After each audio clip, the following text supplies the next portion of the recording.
हाँ, तो एक बार फिर से आप सब लोगों का डीजी एजुकेशन में स्वागत है। कैसे हो भाई? पढ़ाई वगैरह ठीक चल रही है? आ रहा है आनंद पढ़ने में? अपने चैप्टर की बात करें तो राजस्थान के लोक नाट्य चल रहे थे। लगभग सारे लोक नाट्य हो चुके हैं। 3-4 या 2-3 कह लो आप, जो लोक नाट्य हैं जैसे गौरी, रम्मत, 1-2 और बच रहे हैं जिनकी बात अपन आज कर लेंगे। लास्ट में अपने जो बात की थी शायद भवाई, भवाई के बाद में एक तमाशा, तमाशा, चार बेत, इन लोक नाट्य की अपन ने बात की थी। तमाशा के बारे में बात की थी तो मैंने कहा था जयपुर का प्रसिद्ध है। भट्ट भट्ट जितने भी हैं, बंशीधर भट्ट, गोपजी भट्ट, वासुदेव जी भट्ट, इससे संबंधित है।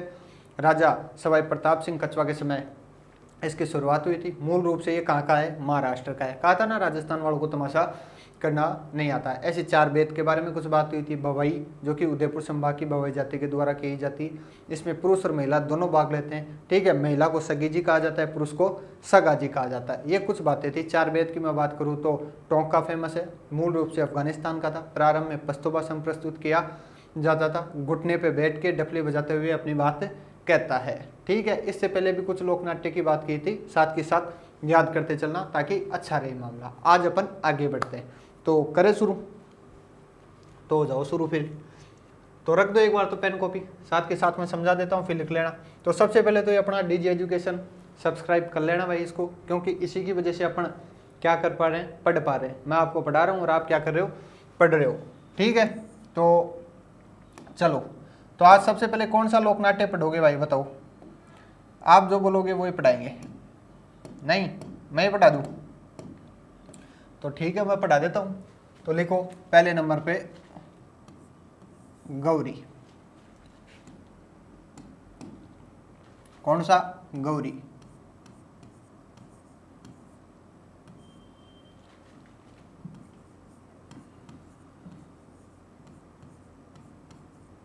गौरी लोक नाट्य।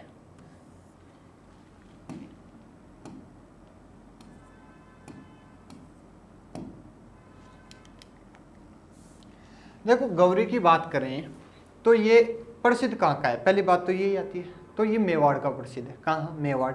मेवाड़ आप सब लोगों को पता है, दक्षिणी राजस्थान से थोड़ा सा ऊपर, जिसमें जैसे चित्तौड़गढ़ हो गया, राजसमंद हो गया, प्रतापगढ़ हो गया, ये सारे जिले आते हैं। ऐसे समझ में नहीं आ रहा है तो महाराणा प्रताप का जो क्षेत्र था ना, ठीक है, उसे क्या कहा जाता है? मेवाड़ कहा जाता है। तो जो गौरी लोक नाट्य है वो भी कहाँ का फेमस है? मेवाड़ का। तो लिखो भाई साहब, प्रसिद्ध कहाँ का है? कौन सा? गौरी लोक नाट्य। पहली बात लिखो, प्रसिद्ध कहाँ का? मेवाड़ का। मेवाड़ पता ही। अब देखो, ये जो गौरी लोक नाट्य है यह क्या है? एक धार्मिक लोक नाट्य है। क्या है? धार्मिक लोक नाट्य। लिखो, अभी बताता हूँ कैसे है। तो लिखो इसके बारे में। यह पहली बात, एक बात और लिख लो। अब देखो, ये मेवाड़ का है ना, इस कारण इसे मेरू लोक नाट्य भी कहा जाता है। क्या कहा जाता है? मेरू। मेरू लोक नाट्य भी कहा जाता है। क्यों कहा जाता है? बता दिया, मेवाड़ का, इसलिए क्या कहा जाता है? मेरू लोक नाट्य भी कहा जाता है। अब लिखो आगे की बात। यह मतलब गौरी एक धार्मिक, क्या? धार्मिक लोक नाट्य है। धार्मिक लोक नाट्य। अब देखो, धर्म की बात आ रही है, धार्मिक आ रही है बात, तो सीधी सी बात है, सीधा कनेक्शन किससे हो रहा है? भगवान से हो रहा है। किसका? गौरी का। तो ये कहानी भी शिव और भस्मासुर की है। किसकी है? भगवान शिव की, और एक राक्षस था कि कौन? भस्मासुर, उस पर आधारित है। तो लिखो, धार्मिक लोक नाट्य मतलब शिव और भस्मासुर की कहानी पर आधारित। शिव प्लस भस्मासुर की कहानी।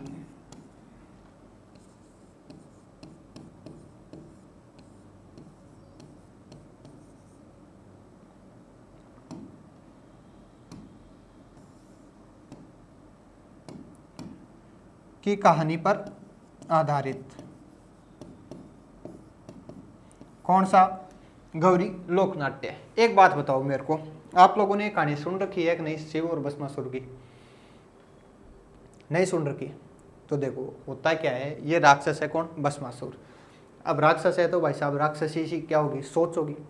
तो इसने सबसे पहले क्या किया कि मैं 3 लोग, जो 3 लोग हैं ना अपने, उस पर राज करना चाहता हूँ। अब राज करने के लिए क्या चाहिए भाई साहब? शक्ति होनी चाहिए।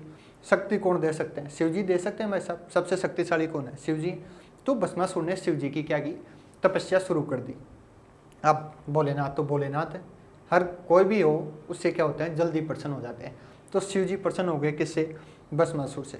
भस्मासुर ने वरदान मांगा, शिव जी ने दे दिया। अब जैसे ही शिव जी ने भस्मासुर को वरदान दिया, भस्मासुर राक्षस अपनी जो दुष्टता है वो कभी नहीं छोड़ देता, चाहे कोई भी हो, ठीक है, चाहे इंसान में राक्षस हो, चाहे वैसे पुराने वाले राक्षस हो, वो अपनी दुष्टता कभी नहीं छोड़ देता। तो भस्मासुर ने चालू कर दिया अपनी दुष्टता। अयोग्य व्यक्ति था, ठीक है, योग्यता के आधार पर मिला नहीं था, केवल शिव जी प्रसन्न हो गए थे, इस आधार पर भस्मासुर को वरदान दे दिया गया था। वरदान ये था कि जो शिव जी है ना, जो भस्मासुर है, किसी पर भी कोई भी हो, चाहे भगवान हो, चाहे मनुष्य हो, चाहे राक्षस हो, कोई भी हो, अगर किसी पर हाथ रख देगा, ऐसे जैसे टीचर रखता है ना ऐसे हाथ, तो वो क्या हो जाता है? सफल हो जाता है। लेकिन भस्मासुर हाथ रख देता मतलब वो गया भस्म। भस्मासुर मतलब भस्म हो जाता था वो तुरंत। कौन?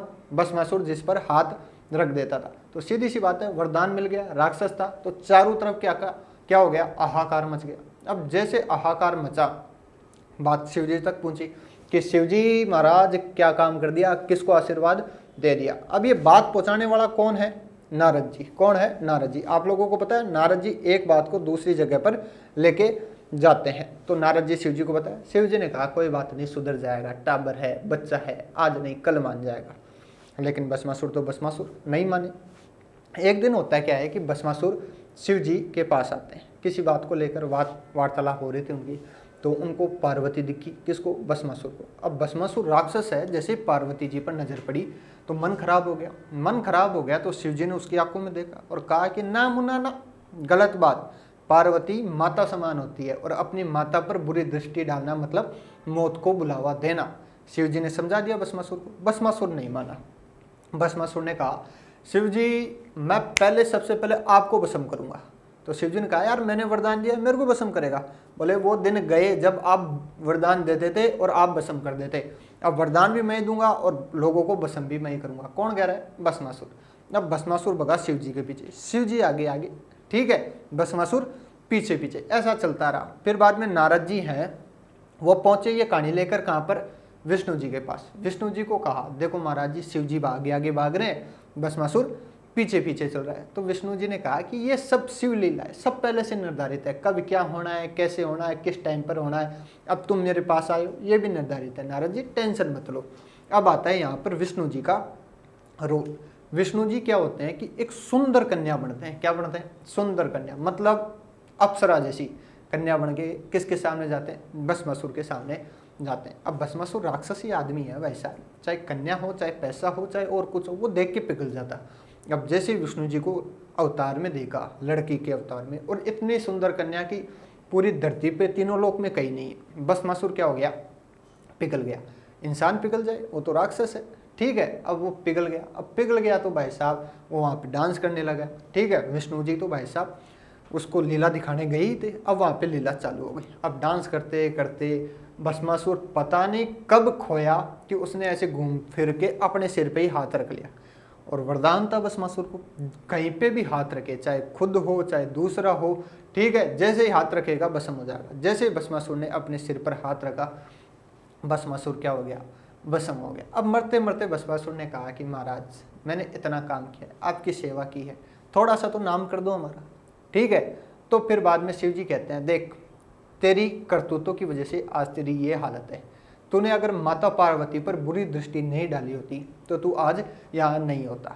तो मान ले माता ने तेरे को माफ कर दिया, अब से तेरा नाम माता की वजह से जाना जाएगा। तो ये जो पूरी कहानी है, ठीक है, यही क्या है? गौरी लोकनाट्य है।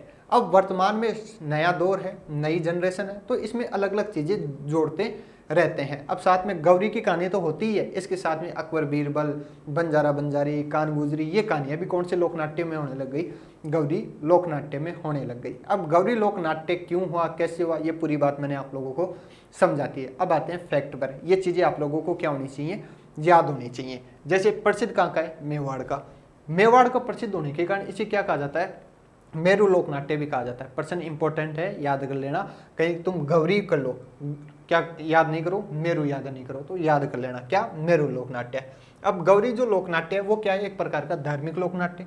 किस पर आधारित है, शिव और भस्मासुर की कहानी पर। अब शिव और भस्मासुर की कहानी क्या है, पूरी मैंने आप लोगों को डिटेल में बताई है। कहानी पर याद मत करना, थोड़ा इंटरेस्ट बन जाए आपका किसमें, गौरी लोक नाट्य में, इसलिए बताइए। तो आगे चलें, तो आगे लिखो, यह है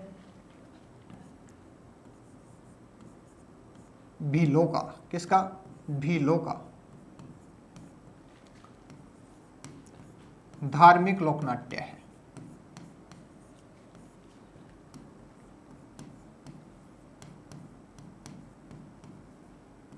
लोकनाट्य है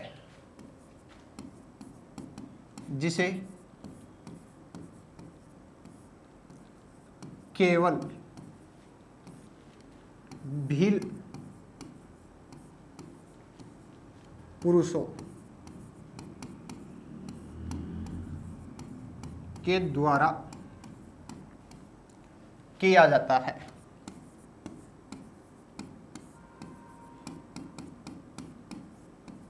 अब देखो, सुनो मेरी बात, ये लाइन पढ़ो पहले। यह भीलों का धार्मिक लोकनाट्य, ये मैं बात बता चुका कि ये जो गौरी लोकनाट्य है वो क्या है, धार्मिक लोकनाट्य है, लेकिन किसका है, भीलों का है। ठीक है, जिसे केवल भील पुरुषों के द्वारा किया जाता है। 2-3 बात अंडरलाइन करना, देखो कौन कौन सी।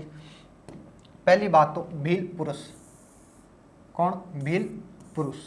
दूसरी बात धार्मिक लोकनाट्य, जो कि मैं पहले बता चुका हूं, अंडरलाइन नहीं भी करो तो कोई दिक्कत वाली बात नहीं है। देखो, धार्मिक लोकनाट्य है, लेकिन राजस्थान में इस लोकनाट्य को एक जनजाति करती है जिसका नाम है भील। भील मुख्यतः दक्षिणी राजस्थान में रहते हैं। डूंगरपुर, बांसवाड़ा जो मेवाड़ का क्षेत्र है उसमें ज़्यादातर भील जनजाति पाई जाती है, उसके द्वारा ये लोकनाट्य किया जाता है। खास बात क्या है, ये जो पूरा लोकनाट्य है वो केवल पुरुष करते हैं। कौन करते हैं, पुरुष, यानी ये है जो नृत्य है वो पुरुष प्रधान है। देखने में गौरी मतलब महिला का नाम लग रहा है, लेकिन करते कौन है, पुरुष करते हैं। तो थोड़ा इंपॉर्टेंट फैक्ट है, याद कर लेना, प्रश्न पूछा जा सकता है। पूछा क्या, पूछा ही गया है, पहले की जो एग्जाम हुई है उनमें ये प्रश्न पूछा ही गया है कि निम्न में से कौन सा पुरुष प्रधान नृत्य है। ठीक है, तो उसमें गौरी भी ऑप्शन था और 2-3 ऑप्शन थे वो भी थे, युगल वाले जो जैसे रतवाई रणवास थे वो भी ऑप्शन थे। ठीक है, तो गौरी, लोग जनरली सोचते हैं गौरी तो यार शब्द से ही नहीं लग रहा, तो कैसे होगा, तो शब्द पे मत जाना, थोड़ा अंदर जाना। और अंदर क्या है, भील पुरुषों के द्वारा ये नृत्य किया जाता है। अब प्रश्न उठता है कब करता है, पहला प्रश्न धार्मिक लोकनाट्य, दूसरा भील पुरुषों के द्वारा किया जाता है, तीसरा करते कब है। भाई कहानी तो सारी है लेकिन करते कब है, तो रक्षाबंधन सब लोगों को पता है। रक्षाबंधन का जो त्यौहार है पता है कि नहीं, ठीक है, बहन अपने भाई के राखी बांधती है, फिर भाई अपनी जेब से पैसा देता है, चाहे क्या हो, बेरोजगारी हो, लेकिन उस दिन दिमाग में टेंशन रहती ही रहती है कि भाई साहब पैसे तो देने पड़ेंगे, कितने, कम से कम 100-200 का नोट तो जाना ही है। तो वो रक्षाबंधन से 3-4 दिन पहले ही लग जाता है। तो मैं कह रहा हूँ आप लोगों को, पढ़ लो, याद कर लो, ताकि जो अगला रक्षाबंधन आए ना, ताकि सोचना नहीं पड़े, डायरेक्ट निकला 2000 का नोट, ले भाई 2000 है। ठीक है, तो ये जो धार्मिक लोकनाट्य है ये रक्षाबंधन के अगले दिन से, कब से, रक्षाबंधन के अगले दिन से लेकर कितने दिन तक चलता है, कितना सोच सकते हो आप, कोई भी गेम है वो कितना चल सकता है, 1, 2, 3, 4, 5, 6 दिन नहीं। ये जो गौरी लोकनाट्य है ये 40 दिन तक, कितने, 40 दिन तक लगातार चलता है। वैसा कौन सा, गौरी लोकनाट्य। तो ये भी थोड़ा इंपॉर्टेंट फैक्ट है, याद करो, लिखो। यह रक्षाबंधन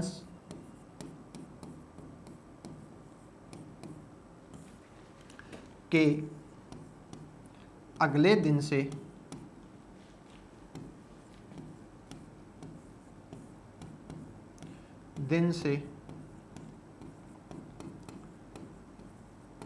प्रारंभ होकर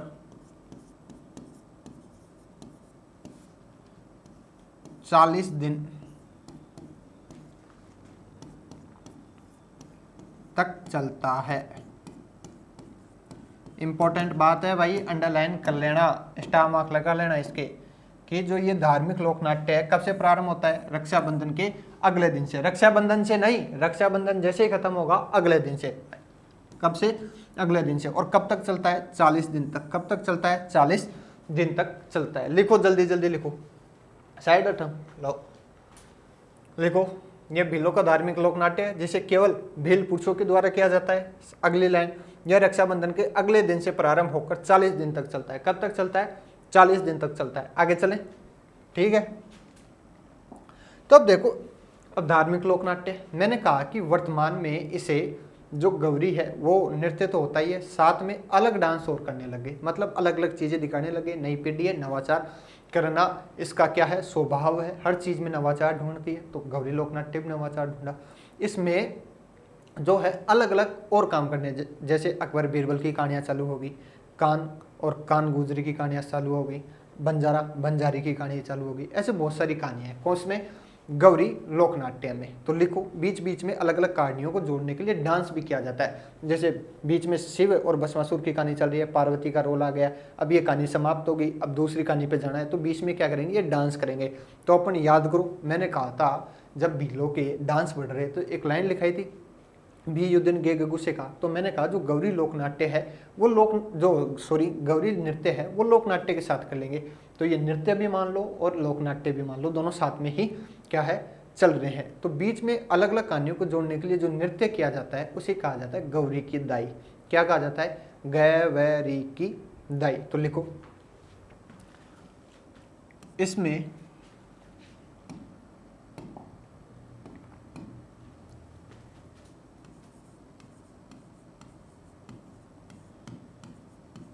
अलग अलग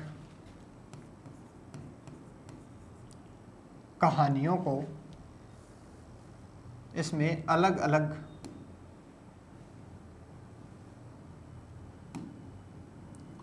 यार ये इलेक्ट्रिक बोर्ड कब समझ में आएगा मेरे को, बताओ आप। इसमें अलग अलग कहानियों को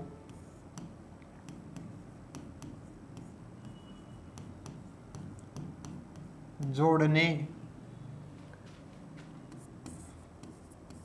के लिए बीच में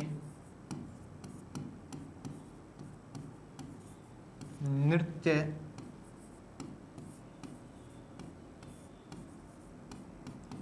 किया जाता है जिसे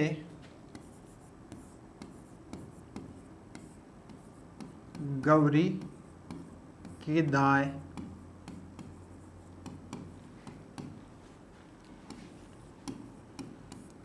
कहा जाता है। क्या कहा जाता है? गौरी की दाई कहा जाता है। अंडरलाइन कर लेना इस बात को। ये लो, गौरी की दाई, गौरी की दाई किसे कहते हैं? अलग अलग नृत्य को जोड़ने के लिए, कहानियों को जोड़ने के लिए बीच में नृत्य किया जाता है। क्या किया जाता है? नृत्य किया जाता है, जिसे क्या कहते हैं? गौरी की दाई कहते हैं। ये प्रश्न पूछा गया है, ठीक है, आगे भविष्य में पूछा जा सकता है, तो थोड़ा ध्यान रहे। लिखो जल्दी जल्दी, अलग अलग कहानियों को जोड़ने के लिए बीच में नृत्य डांस किया जाता है जिसे गौरी की दाई कहा जाता है।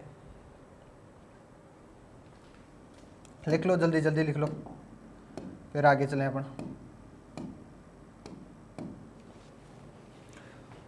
लिख लिया?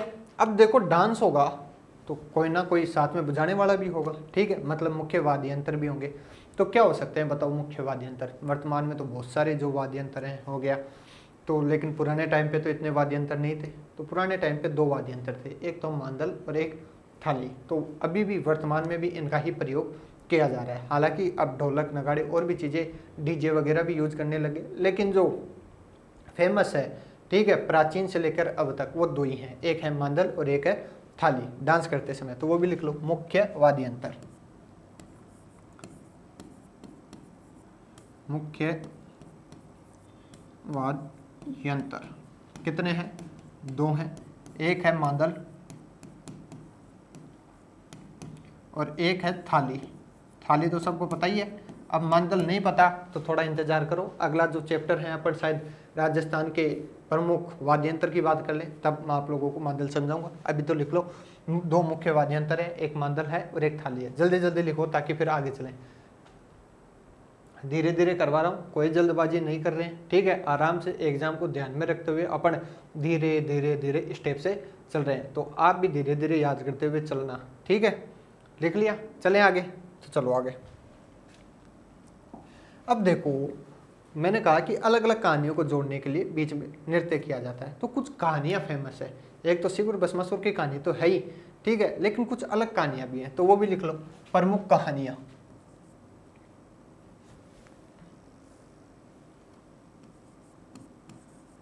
प्रमुख कहानियां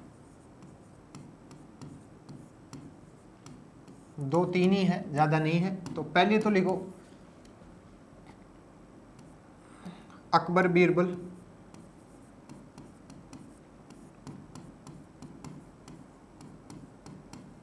अब अकबर कौन है, बीरबल कौन है, बताने की जरूरत है क्या। दोनों के जो किस्से हैं बहुत ज़्यादा फेमस है, ठीक है। पहले छोटी छोटी बुक आती थी, अब तो व्हाट्सएप पे, फेसबुक पे अकबर बीरबल के जोक आते हैं, जो कि आप लोगों को अभी पढ़ने नहीं है। अभी आपको क्या पढ़नी है, लोकनाट्य पढ़ने हैं, ठीक है। आगे बात समझ में, तो बताने की जरूरत है नहीं। दूसरा लिखो कान गुजरी। अब एक ये भी कहानी है, ठीक है। कहानियों में मत जाओ अंदर, सीधा सीधा याद कर लो। एक है बंजारा बंजारी, बंजारा, और एक है बंजारी। जो बंजारे आते हैं ना, वो बंजारा और बंजारी, 3 कहानियां इतनी खूब है। अकबर बीरबल, कान गुजरी, बंजारा बंजारी। ये आरएस मेंस का भी प्रश्न बनता है कि गौरी जो लोकनाट्य है उसकी किन्हीं 2 कहानियां या 4 कहानियां, 6 कहानियां, वो आरएस मेंस की बात करेंगे जब करेंगे। ये इंपॉर्टेंट है, जब 3 लिखवाई है मैंने। अकबर बीरबल, कान गुजरी, बंजारा बंजारी। लिख लो, जल्दी से लिख लो, आगे चलें फिर अपन।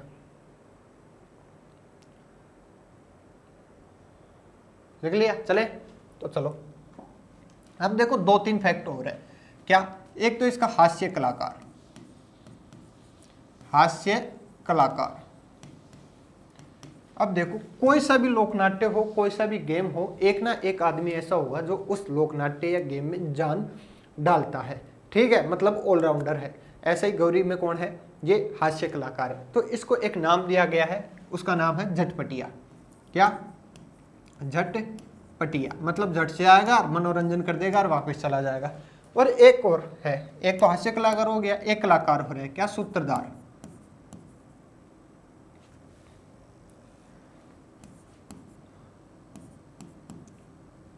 सूत्रधार, तो सूत्रधार मतलब जो इसकी शुरुआत करता है, ठीक है, वो क्या, सूत्रधार। उसको कहा जाता है कुटकुटिया।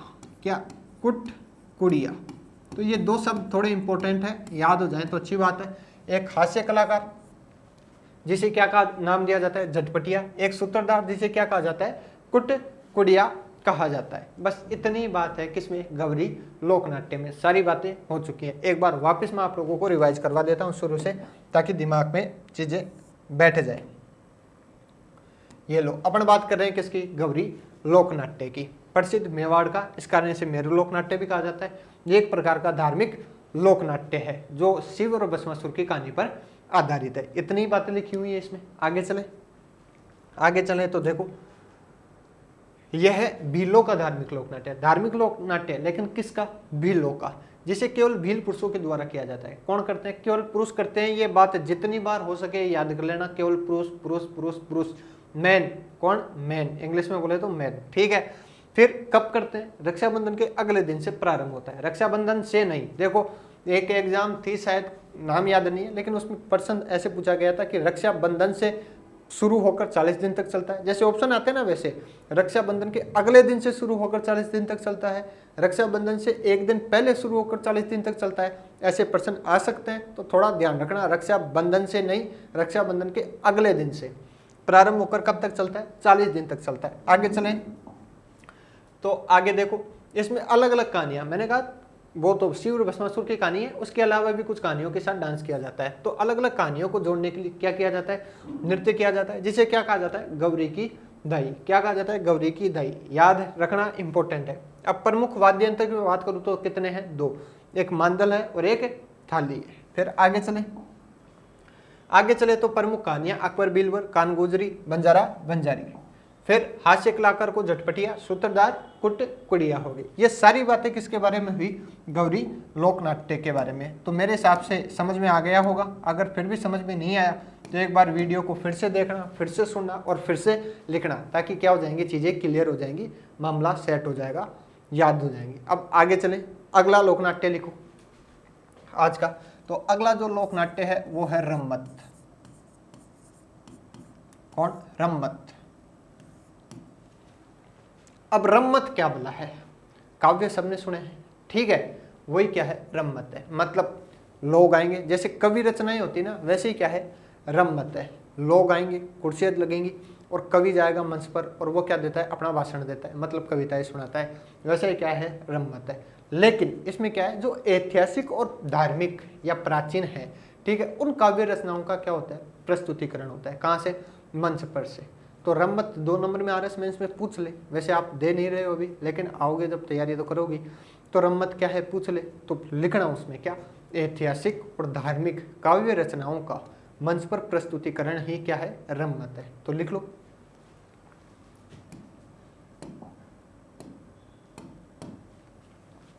लिखो भाई जल्दी जल्दी। रम्मत क्या है? तो ऐतिहासिक प्लस धार्मिक।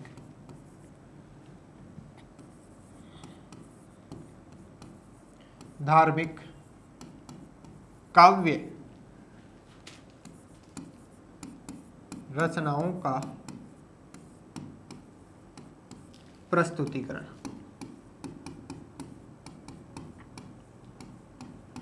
ही क्या है? रम्मत है। ठीक है, ऐतिहासिक और धार्मिक काव्य रचनाओं का प्रस्तुतिकरण, क्या? प्रस्तुतिकरण ही क्या है? रम्मत है। अब देखो प्रश्न आता है कि ये फेमस कहाँ का है? तो वर्तमान में तो जो अपना जिला है हर जगह होती है, लेकिन ज़्यादा फेमस आप बीकानेर का मान सकते हो, क्योंकि जो बीकानेर का जो रम्मत होता है वो अपने आप में एक विशेषता रखता है। अब क्या विशेषता रखता है उसकी बात अपन आगे चल कर करेंगे, लेकिन इसकी शुरुआत की बात करते हैं। इसकी जो शुरुआत है, एक व्यक्ति है जवाहरलाल पुरोहित, उन्होंने की थी। तो लिख लो प्रवर्तक। क्या? प्रवर्तक।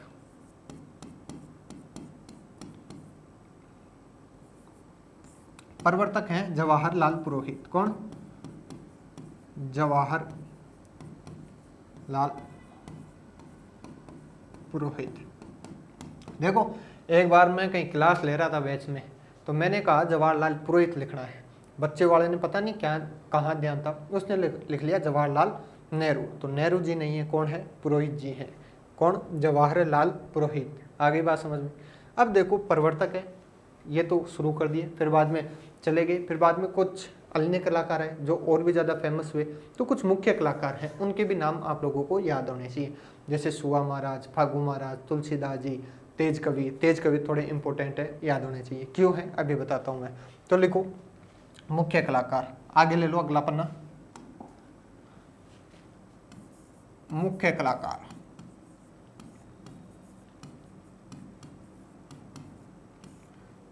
तो मुख्य कलाकार की बात करूं तो पहले नंबर पर है फागू महाराज।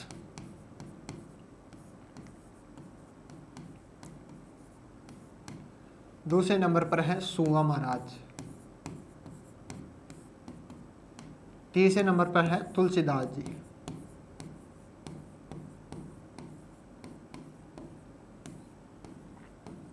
ये वो तुलसीदास जी नहीं है, ये रम्मत वाले हैं, ध्यान रखना। और चौथे नंबर पर है तेज कवि। कौन? तेज कवि। अब बताओ जिनके नाम में पहले से तेज लगा हो तो वो तो भाई साहब तेज वाले काम करेंगे ही। तो जो तेज कवि हैं, पहले तो ये याद लिख लिया ना, फागू महाराज, सुआ महाराज, तुलसीदास जी और लास्ट में है तेज कवि। जो तेज कवि हैं, जो जैसलमेर है ना अपना, वहाँ पर रम्मत को क्या किया था? फेमस किया था। इसके पीछे एक अलग कहानी है, कहानी मैंने जाके सीधा सीधा याद कर लो कि जैसलमेर रम्मत को प्रसिद्ध या कह सकते हो फेमस, या जो भी मन में आए आप कह सकते हो, करने का श्रेय किसे जाता है? तेज कवि को। तो एक लाइन लिख लेना तेज कवि के नीचे, इन्होंने या जैसलमेर में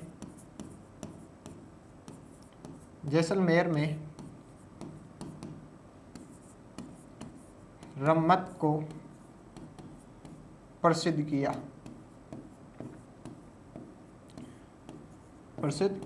एक कहानी है अलग, पूरी कहानी मैंने जाके सीधा सीधा क्या कर लो, जैसलमेर में रम्मत को प्रसिद्ध किया। कहानी है किसके पीछे, कहानी मैंने जाके सीधा सीधा याद कर लो कि तेज कवि ने जैसलमेर में रम्मत को, किसको, रम्मत को। रम्मत क्या है, ऐतिहासिक और धार्मिक जो काव्य रचना है उनका मंच पर प्रस्तुतिकरण है। शुरू किसने किया था, जवाहरलाल पुरोहित ने। किसने नहीं किया था, जवाहरलाल नेहरू, मत कर लेना, ठीक है। अब आगे चलें तो लिखो मुख्य वाद्यंतर, क्या, मुख्य वाद्यंतर। अब बताओ कोई प्रस्तुतिकरण दे रहा है तो पीछे बैकग्राउंड में म्यूजिक वगैरह, ढोल वगैरह, नगाड़े वगैरह तो बजने ही चाहिए ना भाई साहब, ताकि जो मजा है दुगना हो जाए। क्या हो जाए, दुगना हो जाए। ऐसे ही रम्मत में होता है। तो इसके दो मुख्य वाद्यंतर है, एक है नगाड़ा और एक है ढोलक। कितने, दो, नगाड़ा और ढोलक। वर्तमान में तो और भी यूज करते हैं, लेकिन जो पुराने समय से हैं और अब तक भी हैं वो कितने हैं, दो हैं। एक है नगाड़ा। नगाड़ा सबको पता है, नहीं पता तो अपने पास में मंदिर में जाना, किसी भी मंदिर में जाना, ठीक है। आरती होती है ना जब सुबह शाम दोपहर में, ठीक है, तो वहाँ पर एक घंटी की आवाज़ आती है, बटन दबाते हैं वो इलेक्ट्रॉनिक से और फिर बजती है डम डम डम डम डम। वही क्या है, नगाड़ा। वो छोटे रूप में है, और थोड़ा बड़ा और हो जाए, ठीक है, बड़ा उसी रूप में क्या हो जाए, बड़ा हो जाए, तो वो क्या है, बड़ा नगाड़ा है। जिसे बम नृत्य पढ़ा था अपन, तो वहाँ बम से तात्पर्य क्या था, बड़े नगाड़े से, तो उसे क्या कहते हैं, नगाड़ा कहा जाता है। दूसरा ढोलक, तो ढोलक तो जग जाहिर है।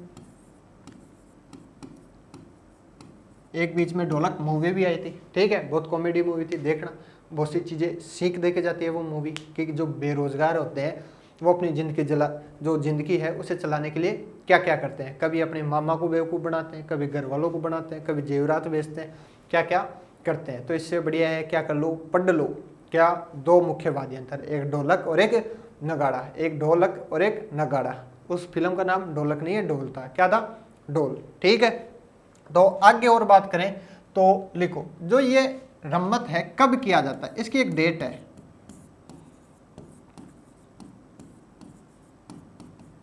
कब किया जाता है। तो एक तिथि पर ये किया जाता है, फाल्गुन महीने में। कब किया जाता है, फाल्गुन महीने में। तो लिख लो फाल्गुन शुक्ल अष्टमी से चतुर्दशी तक। कब किया जाता है, फाल्गुन शुक्ल अष्टमी से चतुर्दशी तक किया जाता है। अब किसी को फाल्गुन समझ में नहीं आता, शुक्ल अष्टमी चतुर्दशी ये क्या है, इसकी टेंशन मत लो। राजस्थान के प्रमुख त्यौहार पढ़ेंगे जब इनकी बात कराऊंगा। जैसे जनवरी फरवरी मार्च है ना, वैसे ही अपने हिंदी महीने भी हैं। चैत्र हो गया, जैसे फाल्गुन हो गया, बैसाख हो गया, भादवा हो गया, ठीक है।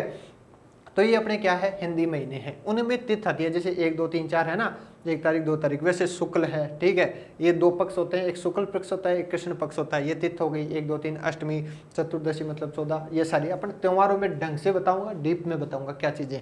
अभी याद करना है कब किया जाता है, फाल्गुन शुक्ल अष्टमी से चतुर्दशी तक किया जाता है। अब एक और खास बात है, किसके बारे में, रम्मत के बारे में। जब इसका आयोजन होता है, इसका आयोजन होता है तो रामदेव जी का, किसका, रामदेव जी का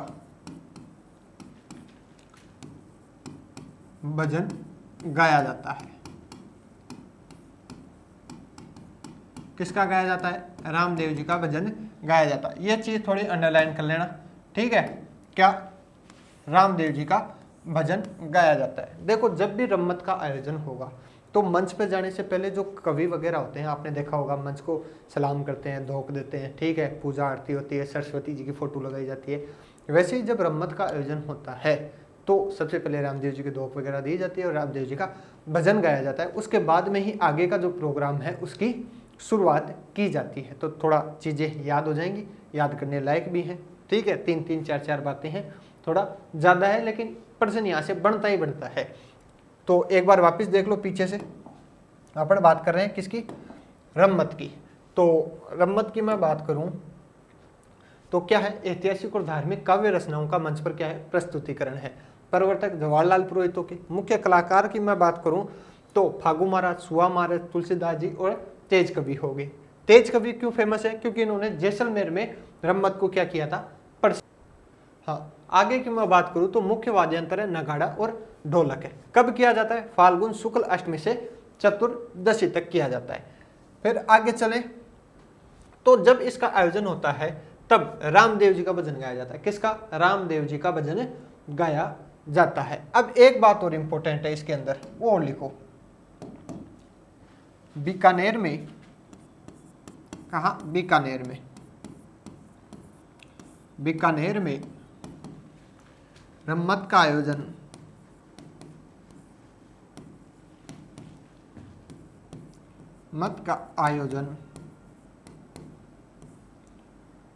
पुष्करना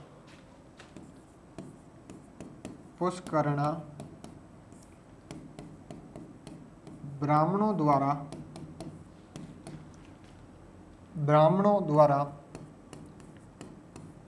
पाटों पर किया जाता है।